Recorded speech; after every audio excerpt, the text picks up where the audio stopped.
Nearly 3,000 people died at the World Trade Center on 9/11, but the list of victims keeps growing.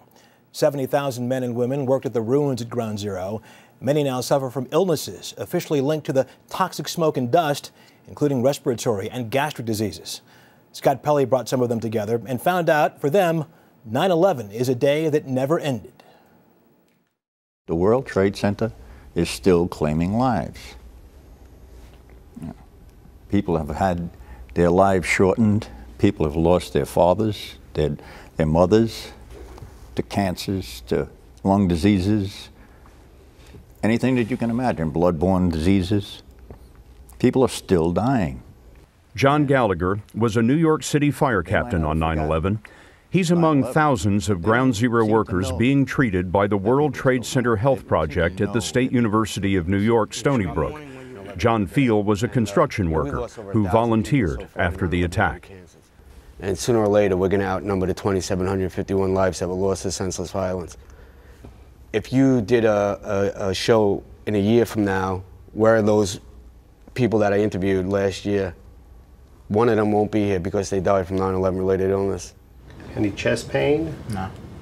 Those illnesses include respiratory and gastric diseases such as gastroesophageal reflux, known as GERD.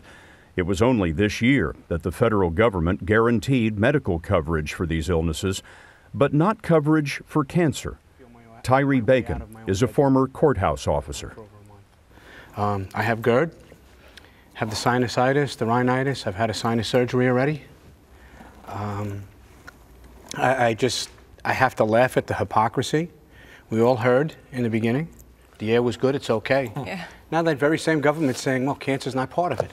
You gotta be kidding me, you know?